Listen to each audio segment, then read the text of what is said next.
Hello, everybody. This is Corsair Mac, president of the Illinois Mental Health Counselors Association. And today I am joined by our very own special guest, Dr. Colleen Taylor. How are you doing today? I am doing well. How are you? I am doing well also. Thanks for asking. All right, so before we get into this interview, just to give people a little bit of background, Dr. Taylor and we have a little bit of background together because she was my supervisor over at Rosecrans. Yay! Right, and now she's off doing her own thing, and she is very successful at it.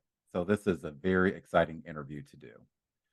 All right, so let's jump right into it because all your fans want to know, how did you become interested in counseling?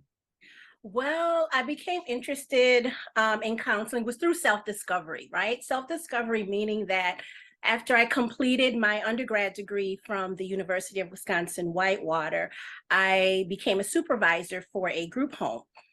And so within that group home that I oversaw, it was a young lady there that kept running away, running away, running away.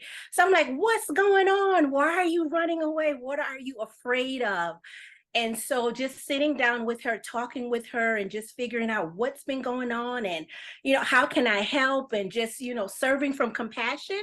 So then she begins to share, she begins to open up. And then it's like other individuals that was staying at this home, just reaching out to them as well. So I'm like, you know what? I think I'm good at this. So let me see what's out there that I can do. So then I went ahead and applied for my master's in community counseling from the University of Wisconsin-Whitewater, and that was it. All right, perfect. Very nice. All right, so then speaking of, where you went to school, so what schools did you go to for your undergraduate, graduate, and postgraduate degrees? Sure. So I went to the University of Wisconsin-Whitewater for my undergrad degree, as well as I went there for my master's in community counseling. And so my undergrad degree was in race and ethnic studies and was my minor, and my major was sociology. And then from there, worked and then went back to Whitewater because it was such an awesome school to obtain my master's in counseling, community counseling. And from there, worked a little and went to Argus University for my doctorate degree. All right, very nice. Very nice. So you were extremely busy, right? Ooh, to say the least, I was. Yes, indeed.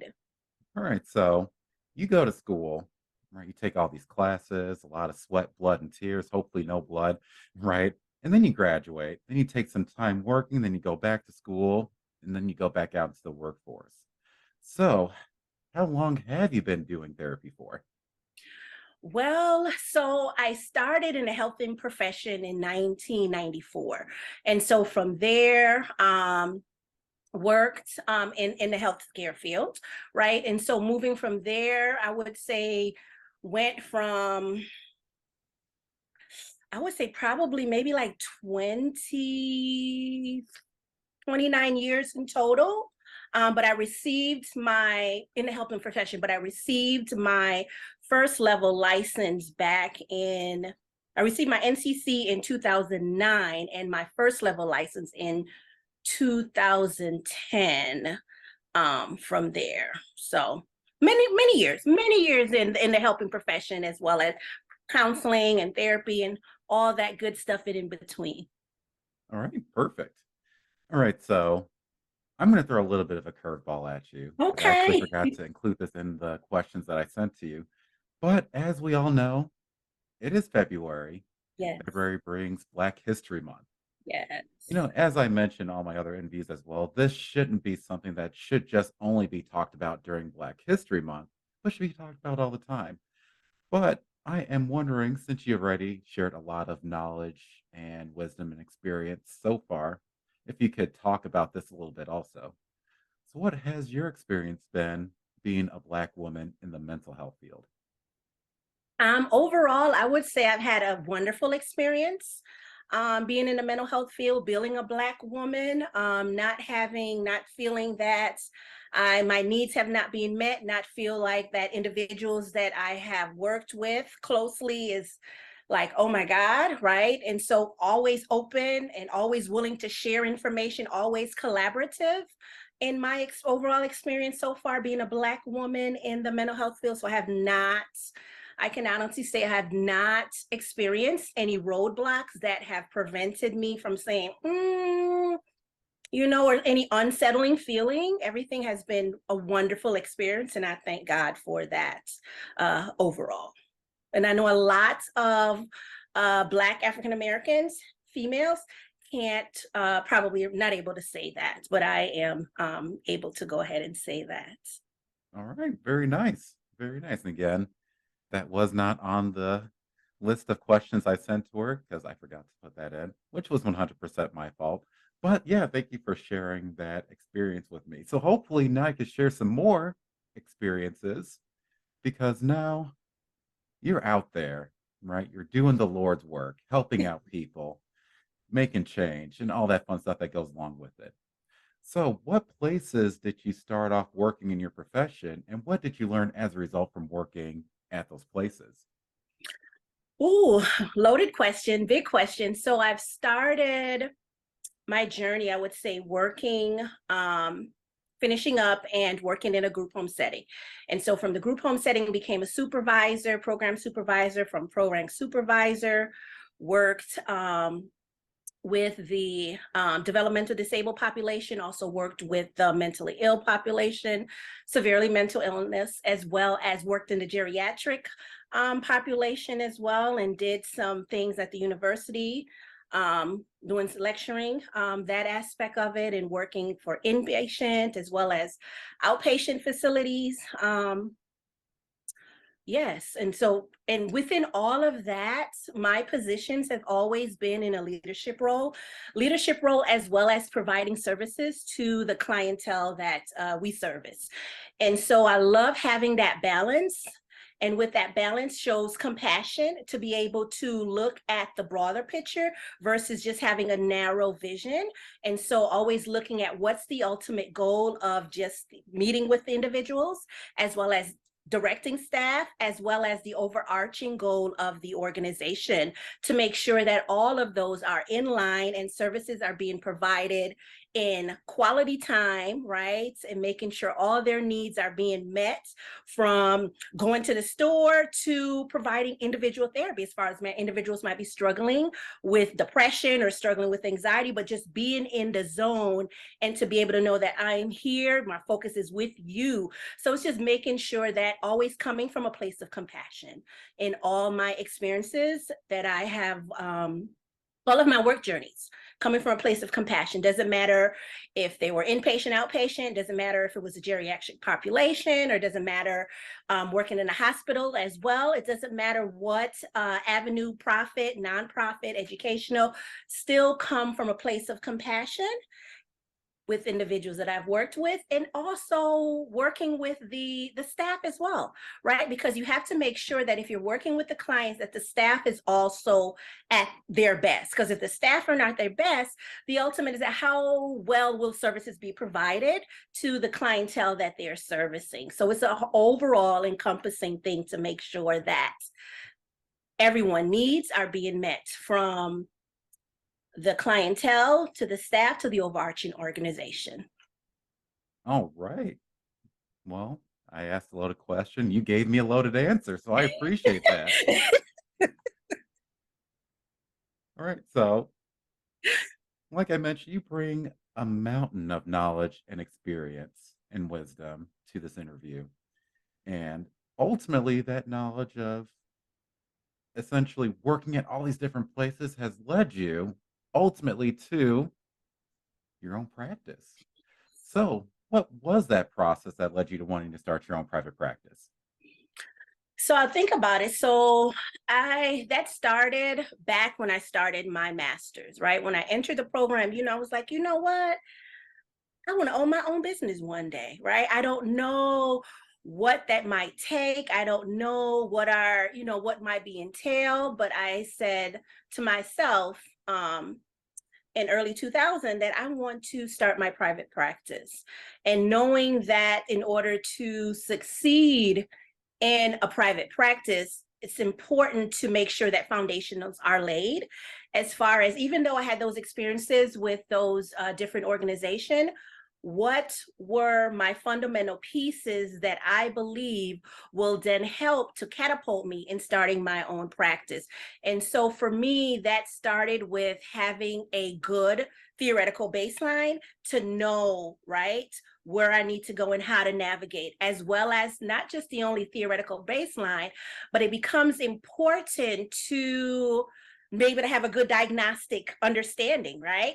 Because you can have the theoretical baseline, but not able to go ahead and understand what the diagnosis is coming in and what interventions in order to service the client that's needed, as well as it becomes important to be able to have resources, know what resources are out there, right? And how can I actively advocate for the individuals that I'm currently seeing. So laying the foundation became a key for me, as well as, once again, resources, good theoretical baseline, good diagnostic skills, were key in wanting that piece to say, you know, these are some key foundational pieces that I need to make sure these pillars are in place before that happens All for me. right. Very nice. Very nice indeed. So speaking of that, as I like to ask everybody that owns their own private practice or business, the name of it really, a lot of people say that is very important, very special to them. So just like I say all the time, mine with Max Empowerment Counseling, I just picked that because it sounded cool. There wasn't really any big thing that went into it. But yours, you chose the name With You Counseling. So why did you choose the name With You Counseling for your private practice? So it's been a while. As I said, I wanted to start my private practice way back then, but then I've been praying. I was like, Lord, what is the name of this business that you have already predestined for me to go ahead and start? And so I went and visited my dad and stepmom in North Carolina and my sister and brother.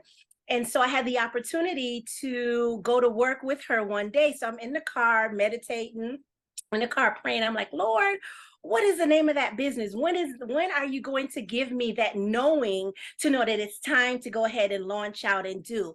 And it was like, with you, right? It's like, I am with you. And every interaction that you will take with individuals, you will be leaving a piece of you with you, right? You will leave a piece of me with you. So then the conversation, you're leaving with you, right? No matter who you spoke with, no matter who you talk with, no matter what interaction or where you are part of, you are leaving with you. They're leaving something good, bad, or indifferent, right? So it's like, I am with you. You're going to speak the word, and I'm going to be left with them, embodied with them. So with you. All right. Wow. That's actually really amazing. Okay. I'm surprised I didn't think of that. Well, then again, I'm not as cool as you are, but that is great. Huh. Gives me more things to think about Yeah, because after we leave this conversation, right, what's going to be? Part of me is going to be left what? with you. Exactly. Hmm. Okay. Okay. I'm picking up what you're putting down. I like it. All right. Perfect. All right. So starting a business is not easy, right? So I'm hoping you could speak to a little bit about this, but what hurdles did you experience starting your own private practice? Some of the hurdles that came about starting a private practice was didn't realize the length, trying to figure out, do I want to be private pay, meaning straight, or do I want to have insurance as well?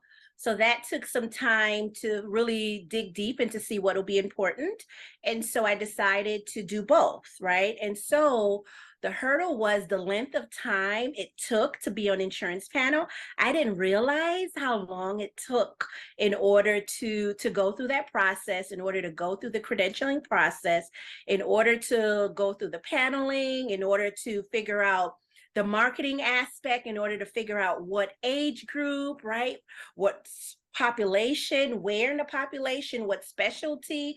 And so for me, because I'm currently licensed in the state of Illinois, Texas, Florida, Alabama, and Arizona. So being involved in all those states, I'm like, ooh, right? But yet in the long run, it's like, what impact am I making? Trying to make an impact, not just in the state that I'm currently based out of, but providing services to all those 4 other states that I currently do. So the insurance aspect of it, the processes of becoming credentialed and on paneled, and just the marketing aspect, as well as the age and the specialty, were different hurdles that I had to overcome. Wow. You are well, the biggest thing I took away from that is that you're licensed in all those states, so that's amazing. Yes, so I provide services to all those states, and I also am a supervisor, clinical supervisor. So I'm able to provide. So I'm licensed in Florida, so I provide clinical supervision for individuals that are license eligible in the state of Florida, as well as in the state of Illinois as well. Wow. Well, was reciprocity a problem there, or did you just have to go through, take tests for all those places, or would you say, "Nope, Illinois is amazing, so I really didn't have to do much?" Honestly, the difficult state was Florida because I had to go back to school to take some additional classes, in addition to taking their jurisprudence exams. Oh, wow.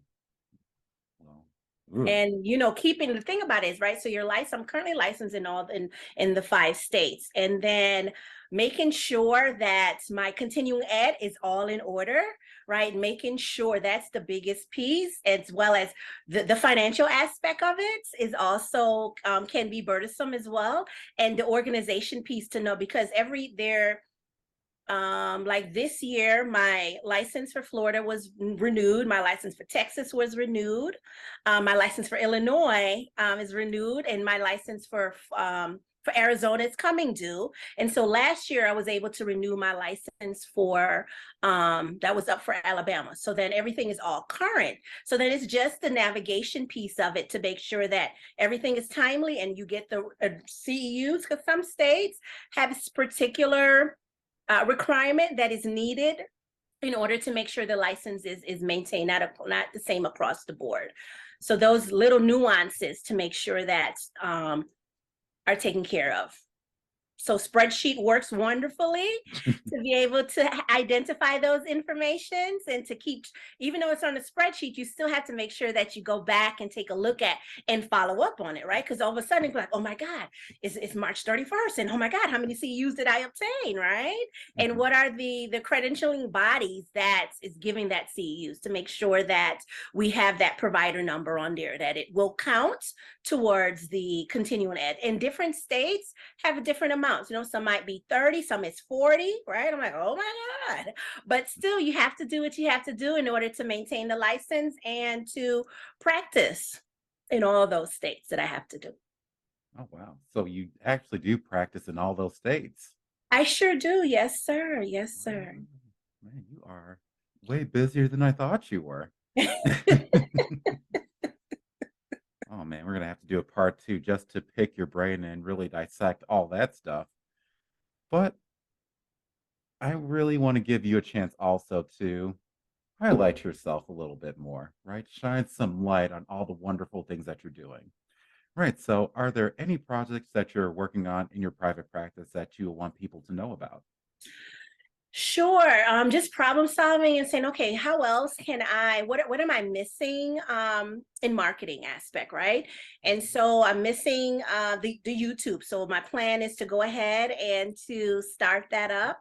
As well as I'm missing the blog aspect of it, of on the website. So I think those are important pieces that I want to look forward to getting my hand on and hands around, starting a blog, starting YouTube, as well as I don't have a Facebook page as well. So Oh, maybe looking more into that, but that was up in the air.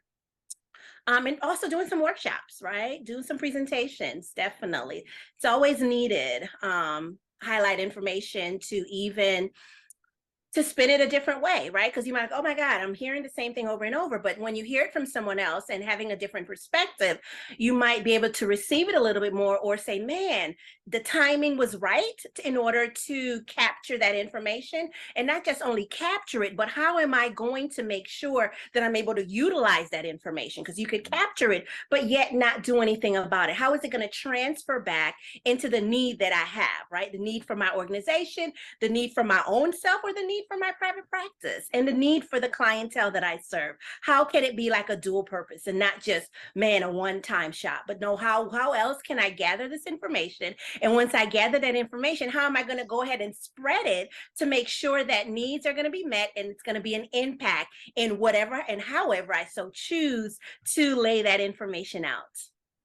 All right, definitely. So you heard it here, folks. Look out for her YouTube channel. Look out for her blogs. Look out for her trainings, webinars, CEU opportunities, and all that fun stuff. She is coming in hot and she is not stopping. So, just like what I mentioned, you are a very busy individual. So now I know you do counseling in 5 different states. You also do some other stuff on the side as well. So I know you do a lot of life coaching, you do consultations, like you mentioned, you do clinical supervisions as well, and you even wrote a book. But let's first start with those first 3 things. So, how did you get into life coaching, consultation, as well as supervision? So with this supervision aspect of it, so that supervision aspect really started off with my position at work. And so from that position, just enjoying the gathering of the information, enjoying pouring back into individuals and how they can help better serve themselves as well as serving the clients, and just being able to say, how would you go about looking at this information? How else can you look at this in order to get a different result?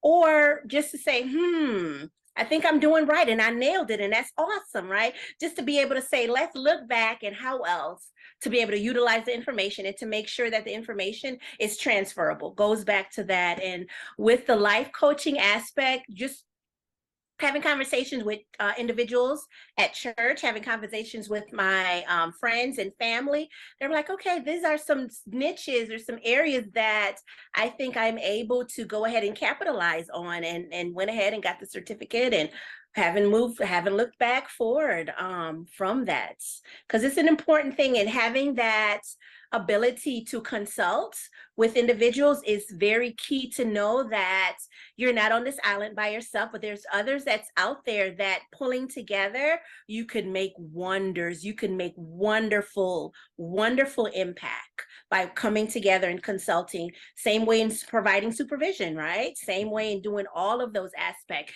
and make it very impactful, not just for the individual, but to the information that you're going to share with others, right? Because you don't share information to yourself, right? Just imagine that you have a cup, right? And you are that cup, and you information is in that cup. And once the cup is full, what happens?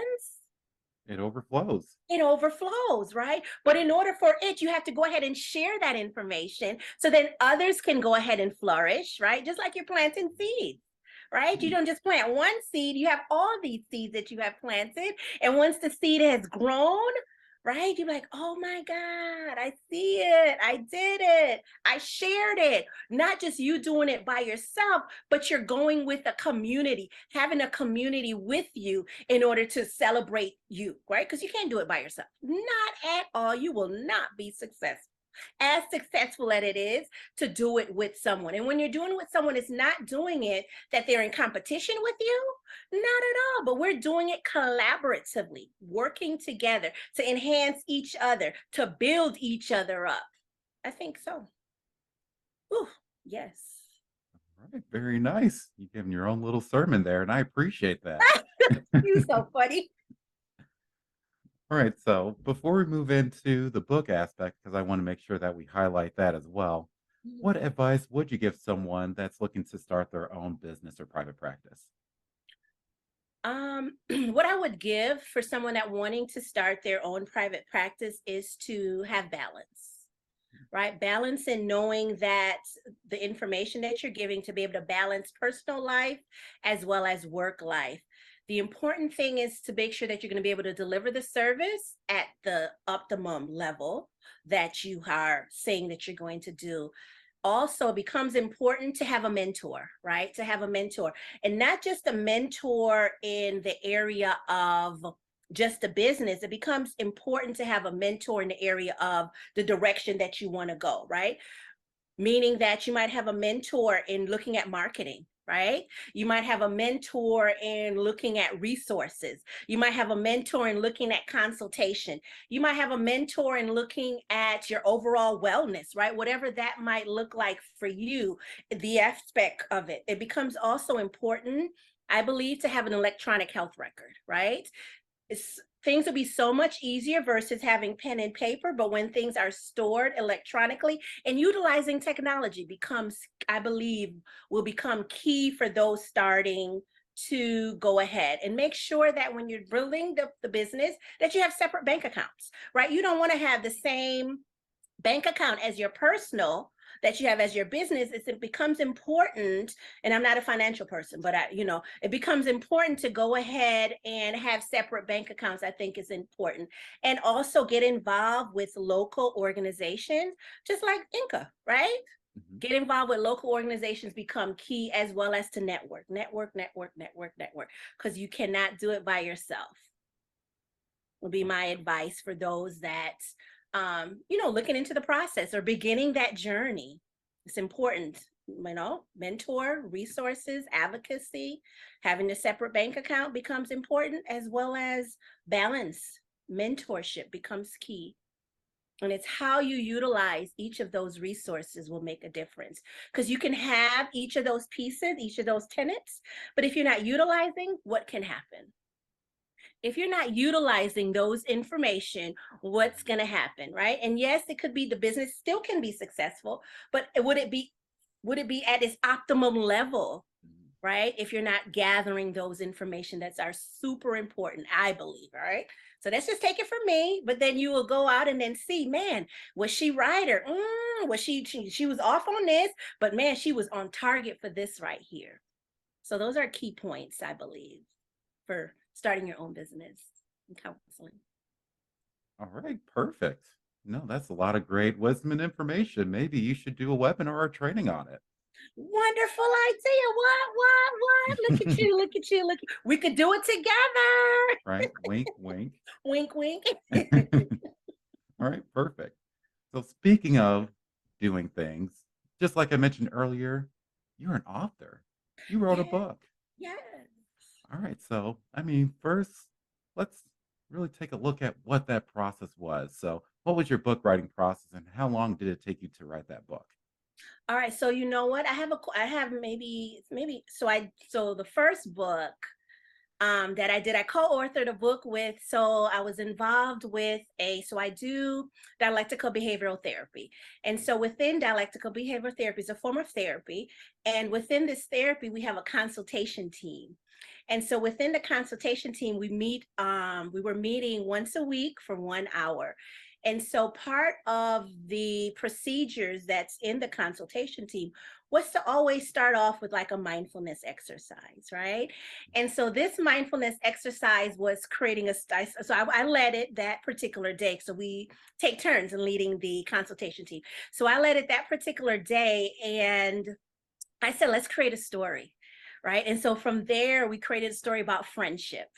And so everyone that showed up on that particular day, so it was myself, it was Dr. Glenn Sample, it was Kayla Anders, it was Gail Fazook, it was Natalie Comfort, it was Jennifer Brown. Am I missing anybody? Those might be all the individuals. So all of us who showed up that particular day, we went and we started a story. So I started, and then we just pass it all the way around, pass it all the way around. And then that was the book. Oh, That was it. So it happened for that was like that, right? I was like, oh my God, and it was exciting. So it was geared towards adolescents and children. mhm. So that was the first one. And then the second one was I love quotes. So the second one was all about quotes that spoke to me, that resonated to me, was about that one. And then the next one, I did a prayer book, was all about prayers. And from that, the last one was a journal, right? Just a journal of self-reflection, right? The title was like you're enough, right? You are enough, giving yourself permission, right? Permission to live, permission to be free, permission to be whole, permission to be well, permission just to walk in who you are, walk in your purpose, walk in your calling. And then it was little statements as far as for them to just reflect based on that quote, to reflect. And with that reflection, you could do some journaling. From the journaling, it just talks about you could write a picture, draw a picture of how you feel, or take a picture of how you feel, and then it just goes on from there. Hmm. So it all depends, right? So some of them it's been years in the working, and then others it's just within an hour. Right? So it varies in different stages, um and where you are in that moment, right? Because there'll be times like, oh, what should I be doing? Do I want to do it? I should do it. Am I going to do it? I'm not going to do it. And you put it off. And then times that it's just flowing. It's just like, ooh, ooh, ooh, ooh. So I have tons of notebooks all over. And whatever thought might come in, I go ahead and jot that down. I might be walking or driving. And I say, ooh, let me hold that in the back of my head. When I reach my destination, I'm going to go ahead and I'm going to write down what came to mind. And then what happens is that it then go ahead and be evoked into what it should be. So mine's always start out with the title, right? For whatever reason, it's like the title, just go ahead and gear it towards what it's going to be about. And from there, little by little, picturing a funnel, right? The funnel is the title. And from underneath the title, everything else narrows and narrows and narrows and narrows and narrows down until it's finished. So that's my journey. Interesting. I don't think I've ever heard it described as a funnel before. So that was interesting. That was a first, but it makes sense though. It really does make sense. Oh, well, I might have to alter my book writing style a little bit. No, do not alter, right? If it's working for you, it's working for you, right? Oh, I Don't haven't picked it alter, up for not at all. like Not if 2 you're years. making, huh? I haven't picked it up for like 2 years, so That's I might have to okay, change a few right? things. I've been working on something for the last 4 years, right? So Oh, it's no, I like, mean, yeah. hey, when the time is right, it's just gonna flow. It's gonna flow like, ooh, this is it. Ooh, this is it. Ooh, Mhm. yes. Like you're having a nice dessert. It's gonna be the same way as you're writing that book. Mm, As you dig, the words are just gonna flow out. all right. All right, I'm picking up what you're putting down. All right, nice. I do love dessert though. But okay, so with any of your books though, where can they be found? Can they be found on Amazon or where can they be found if people are looking to buy them or read them? Right. So I have some on Book Patch. I have some on, yeah, Book Patch and Amazon. Yep. Those are two places that you're able to go and pick it up, pick some up from All different right. places. All right, definitely. All right. You heard it here, folks. Book Patch, Amazon. Check those out. Buy her books, read them, and utilize them. All right, perfect. With that being said, you know, sad part of the interview, because all good things must come to an end. But thankfully, happy part, the end doesn't have to be just yet. We are down to our final three questions. All right, so first question. Is there anything that you would like to tell people that are starting out in the field or have been in the field for a while? Yes. What I would like to share is that being in the counseling field can be very emotional, distressing at times, emotional, physical, spiritual distressing, as well as demanding on our body, right? And so what I say becomes vital to go ahead and practice self-care, whatever that might mean to you, as well as it becomes important to go ahead and recharge, right? Recharge in your bedtime ritual, recharge in your morning ritual, be charged in Thanksgiving, right? Be recharged in gratitude becomes important, as well as to know that um, if you are asking your clients to do certain interventions, right? You're asking your client to practice deep breathing, for an example. You're asking your client to do affirmations to make sure that you also do it yourself, right? You don't want to go ahead and ask them to do something and you have not experienced it. You haven't done those interventions yourself, because you want to make sure that you're also going through it with them becomes super important as we are, in the field, because it looks differently when you put yourself in the client's seat. And it's also important for ourselves too in the field to also have our own therapists, right? Because we hear so much information day in and day out. And then how do you release that information, right? So that becomes important, because you don't want to be, for an example, I see so you have a dresser drawer, right? And in that dresser drawer, you have all your clothes that's in the dresser, right? You have your socks, you got your t-shirts, you got your underwear, you might have some nightgowns, some pajamas, and all that stuff in there. And what happens is that you put them in there, but then you're putting other stuff on top of it, right? Yeah, this is for this drawer, but I'm just gonna keep stuffing. I do laundry and I'm not gonna go in all those other drawers. I still have this one drawer that you're pushing all the clothes in. So that can happen to our emotions, right? When we are seeing clients and we're unable to express them appropriately, meaning that I don't have an outlet being the therapist for myself. So then what happens? Some of the clothes go ahead and spill over in what? The drawer behind it, right? And so we don't want to be able to spill back over onto our clients or spill over into our personal life, right? Because then what happens? We become ineffective at home, ineffective in our personal life, right? So we want to be able to say that, man, the drawer can close because I'm only going to put in here what's going to be in here, right? I'm not going to add anything extra. I'm not going to take anything out. And the drawer is going to be able to close, that you won't have to fuss it and force it and like, oh, it's going to be nice and slow. So it's always important to make sure that if we're whatever interventions that we're giving our clients, we want to make sure that we too are practicing those things. Just practice what we preach. Practice Yeah. what we preach becomes key and healthy. Right, exactly, and healthy. Have you ever thought about writing a book on analogies? Because you're giving out a lot of really great ones. Well, thank you, sir. Thank you, thank you, thank you. Much Mhm. appreciated. This is easier. So sometimes, we have those individuals that's visual, and then we have some that's not. But sometimes it's good just to incorporate some visual. Like, you know what? I see what you're talking about. Or you know what, Colleen, that makes no sense at all. Mhm. My thing is, you go ahead, if you are a individual that eat meat, go ahead and eat the meat, throw away the bones, right? If you're those individuals that eat some vegetables, go ahead and throw away the trash with the vegetables, right? You got to Mhm. peel the carrots. You're not going to eat the whole thing, right? You're going to make sure you clean it. You're going to have some celery, right? You're not going to eat the whole, you're going to clean off what needs to be cut off, and then Right. you throw it away same way.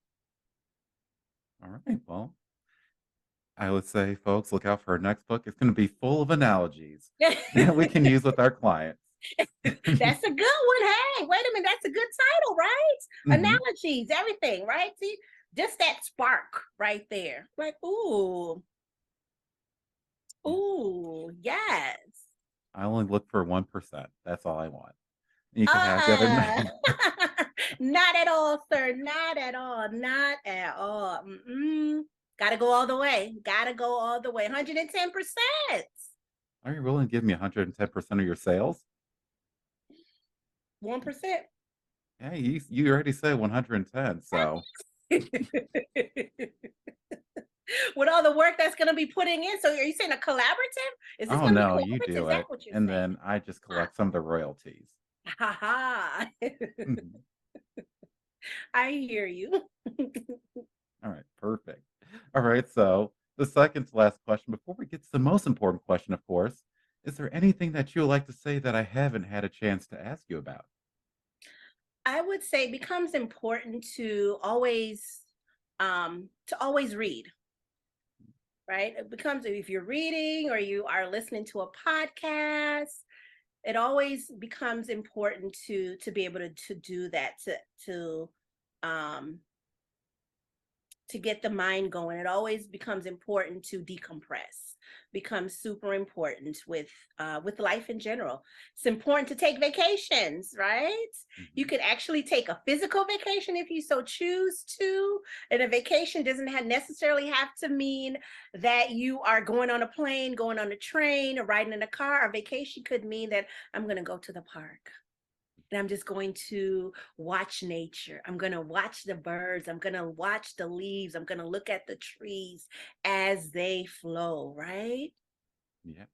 Those simple little, it might sound simple and little, but yet they're huge, becomes huge things that I think that'll be important for individuals just to be able to do that. And whatever it might look like, whatever it might feel like, and enter into that experience enter into that experience, and it becomes super important to go ahead and continue to know who you are, to know when you become off-centered, whatever that off-centered might look like, whatever that off-centered might feel like, and have someone to reach out to, right? Good, bad, or not. um, and eat good food, have good desserts. Mm. Celebrate for all the wonderful wins that you do, right? Wins with the family, wins within your private practice, right? Or maybe you're in a group practice, right? Or maybe you're just thinking about it, right? Just celebrate yourself. Celebrate those tiny wins, celebrate those incremental steps that's going to get you to that monumental place that you want to go to. And just always come from a place of gratitude, always come from a place of Thanksgiving becomes important. That I think will be some key things, as well as looking at the whole overall health, right? Not just your physical health, right? Getting your exams and going to the dentist, getting your eyes checked, and all those things, but also the financial aspect of it, the emotional aspect of it, the spiritual aspect of it, right? Whatever that spiritual aspect might mean to get you centered, to get you healed, to get you whole becomes key. All right. Perfect. Great advice. Great knowledge, great wisdom that you imparted on us. So you heard it here, folks. Take care of yourself. Right. Exactly. Yes, yes, yes, yes, yes. All right. So now for the most important question, right? A little bit of drum roll there. So where can people contact you and find you if they have more questions, want to connect, or want to get more information on what you're doing? Sure. So want to get connected, you can go to www.with, the letter U, um, counseling.com, groupcounseling.com. As well as you can call 815-839-2064, as well as I'm on TikTok with you counseling. I'm also on Instagram with you counseling, right? So all those places you can find www with you counseling, WITH, the letter U group.com. Those are places that All you right. can find and learn more and be engaged and be connected, right? And you might not, maybe not for yourself, but maybe for your organization, or maybe a family member, or maybe a friend that just needs some centering, that just needs some, man, I'm feeling stuck. I don't know which way to go. I don't know what to do. But right, somebody just coming in and say, no judgment. Right? No judgment. I'm here just to lead, to guide, direct, and to enter into the experience with you because I am with you. All right. Perfect. So you heard it here, folks. Tell your friends, tell your enemies, tell everybody else in between. With you counseling, definitely get connected with Dr. Taylor. Definitely supporting your well being is key. All right. Perfect. All right. With that being said, that is it for this interview. Again, thank you, Dr. Taylor, for coming on. We have to have you back for a part two. Would love it, would love it, love it. You have a wonderful rest of the day. Thank you so much for the opportunity to Mhm. just have a conversation, right? So I want to just to leave you with just a brief affirmation, right? Just a brief affirmation that to just remind you that you can continue to walk in purpose, continue to walk, continue to celebrate, right? Continue to know that you're in the right place at the right time, and whatever situation might come up, right? That you can handle it, you can deal with it, you got it. Perfect. Thank you for that affirmation. We Walk in all get victory. yeah, Yes. exactly. Exactly. I love it. All right, everybody. Well, with that being said, that is it for this interview. Again, this is Corsair Mac, president of the Illinois Mental Health Counselor Association, signing out. And I'll see you all in the next one. Take care.